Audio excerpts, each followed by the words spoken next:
ವೀಕ್ಷಕರಿಗೆಲ್ಲ ನಮಸ್ಕಾರ. Welcome to my YouTube channel. ಇತ್ತೀಚೆಗೆ ಜಿ ಕನ್ನಡ ವಾಹಿನಿಯಲ್ಲಿ ತನ್ನ ಕಥೆಯನ್ನು ಆರಂಭಿಸಿರುವಂತಹ ಕರ್ಣ ಧಾರಾವಾಹಿ ಕಥೆಯಲ್ಲಿ ಮುಂದೆ ಸಾಗ್ತಾ ಇದೆ. ದಿನದಿನಕ್ಕೂ ಕತೆ ಇಂಟ್ರೆಸ್ಟಿಂಗ್ ಆಗಿ ಸಾಗ್ತಾ ಇದ್ದು ಜನರನ್ನ ಆಕರ್ಷಣೆ ಕೂಡ ಮಾಡ್ತಾ ಇದೆ. ಇನ್ನು ಕರ್ಣ ಧಾರಾವಾಹಿಯ ಕಥೆಯಲ್ಲಿ ಕರ್ಣ ಯಾರ ಪಾಲಾಗ್ತಾನೆ ಅನ್ನೋದು ಸದ್ಯದಲ್ಲೇ ತೆರೆ ಮೇಲೆ ತೆರೆ ಬೀಳುತ್ತೆ. ಇನ್ನು ಕರ್ಣ ಧಾರಾವಾಹಿಯ ಸೋಮವಾರದ ಹಂಚಿಕೆಯಲ್ಲಿ ಏನಾಗುತ್ತೆ ಅಂತ ನೋಡೋದಾದ್ರೆ, ನಿಧಿ ಒಂದ್ ಕಡೆ ಕಣ್ಣೀರು ಹಾಕೊಂಡೇ ಕೂತಿರ್ತಾರೆ.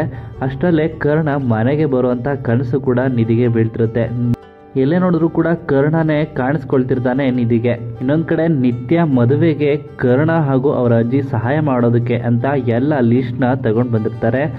ನಿಶ್ಚಿತಾರ್ಥಕ್ಕೆ ತಯಾರಿ ಕೂಡ ನಡೀತಾ ಇದೆ. ಏನೆಲ್ಲ ಬೇಕು ಅಂತ ಲಿಸ್ಟ್ ಮಾಡ್ಕೊಂಡೇ ಬಂದಿರ್ತಾರೆ. ಆದ್ರೆ ಈಗ ಕರ್ಣನನ್ನ ನಿಧಿಯೇ ಅವಾಯ್ಡ್ ಮಾಡ್ತಿರ್ತಾರೆ. ಯಾಕಂದ್ರೆ ಕರ್ಣನ ತಂದೆ ಹೇಳಿರೋ ಮಾತನ್ನ ಕೇಳಿ ಸ್ವಲ್ಪ ಭಯ ಪಟ್ಟಿರ್ತಾರೆ. ಆ ಮಾತಿನಿಂದಾಗಿ ಸ್ವಲ್ಪ ಡಿಸ್ಟರ್ಬ್ ಆಗಿರೋ ಕಾರಣದಿಂದ ನಿಧಿ ಅವರೇ ಕರ್ಣನಿಂದ ದೂರವಾಗೋದಕ್ಕೆ ಯೋಚನೆನ ಮಾಡ್ತಿರ್ತಾರೆ. ಹಾಗೇನೆ ನಿಶ್ಚಿತಾರ್ಥಕ್ಕೆ ಕೆಲವೊಂದು ಸಾಮಗ್ರಿಗಳನ್ನ ತಂದಿರೋದಿಲ್ಲ. ಆ ಕಾರಣಕ್ಕೆ ತನ್ನ ಅಜ್ಜಿ ಕರ್ಣ ಇದೆಲ್ಲ ತಗೊಬಂದ್ಬಿಡಪ್ಪ ಅಂತ ಕೂಡ ಹೇಳ್ತಿರ್ತಾರೆ. ಅಷ್ಟರಲ್ಲೇ ನಿಧಿನೂ ಕೂಡ ಕರ್ಕೊಂಡು ಹೋಗು ಅಂತ ನಿಧಿ ಅವರ ಅಜ್ಜಿ ಕೂಡ ಹೇಳ್ತಾರೆ.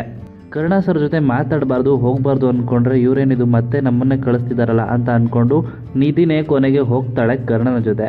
ಹಾಗೇನೆ ಕರ್ಣ ಮತ್ತು ನಿಧಿ ಇಬ್ರು ಕೂಡ ಜೊತೆಯಾಗಿ ಬಟ್ಟೆ ಅಂಗಡಿಗೆ ಹೋಗಿರ್ತಾರೆ. ಇನ್ನು ನಿಧಿ ಹಾಕಿರುವಂತ ಚೂಡಿದಾರ್ನ ಲೇಸ್ ಹಿಂದೆ ಬಿಚ್ಚೋಗಿರುತ್ತೆ. ಅದನ್ನ ಕರ್ಣ ಅವರು ಕಣ್ಸನ್ನೆಲ್ಲೇ ಹೇಳ್ತಾರೆ. ನಿಧಿಗೆ ಅರ್ಥವಾಗೋದಿಲ್ಲ.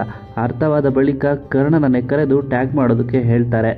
ಕರ್ಣ ಕೂಡ ಸುತ್ತಮುತ್ತ ಹಿಂದೆ ಮುಂದೆ ಎಲ್ಲ ನೋಡಿಕೊಂಡು ನಿಧಿಗೆ ಟ್ಯಾಗ್ನ ಕೂಡ ಕಟ್ತಾರೆ. ಈ ರೀತಿಯಾಗಿ ಭಯದಲ್ಲೇ ಇಬ್ರು ಕೂಡ ಶಾಕ್ ಆಗ್ತಾರೆ ಅಂತಾನೆ ಹೇಳ್ಬೋದು.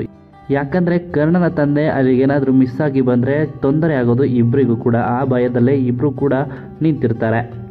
ಕರ್ಣನ ತಂದೆಯ ಮಾತಿಗೆ ಬೇಜಾರಾಗಿದ್ದಂಥ ನಿಧಿ ಮತ್ತಷ್ಟು ಈಗ ಕರ್ಣನಿಗೆ ಹತ್ತಿರವಾಗ್ತಾರಾ ಅಂತ ಕಾದ್ ನೋಡಬೇಕಾಗಿದೆ. ಕರ್ಣನಿಗೂ ಕೂಡ ನಿಧಿ ಮೇಲೆ ಲವ್ ಆಗುತ್ತಾ ಅಂತಾನೂ ಕೂಡ ಕಾದ್ ನೋಡಬೇಕಾಗಿರುವಂಥದ್ದು. ಇನ್ನು ಈ ವಿಡಿಯೋ ನಿಮ್ಗೆ ಇಷ್ಟ ಆಯಿತು ಅಂದರೆ ವಿಡಿಯೋಗೆ ಲೈಕ್ ಮಾಡಿ. ಕರ್ಣ ಧಾರಾವಾಹಿಯ ಇನ್ನಷ್ಟು ಹೆಚ್ಚಿನ ವಿಡಿಯೋಗಳಿಗಾಗಿ ನಮ್ಮ ಚಾನಲ್ಗೆ ಸಬ್ಸ್ಕ್ರೈಬ್ ಮಾಡಿ. ಹಾಗೆಯೇ ಕರ್ಣ ಧಾರಾವಾಹಿಯಲ್ಲಿ ಕರ್ಣ ಮತ್ತು ನಿಧಿ ಪಾತ್ರದ ಬಗ್ಗೆ ನಿಮ್ಮ ಅನಿಸಿಕೆಯನ್ನು ಕಮೆಂಟ್ ಮೂಲಕ ಕಮೆಂಟ್ ಮಾಡಿ ತಿಳಿಸಿ.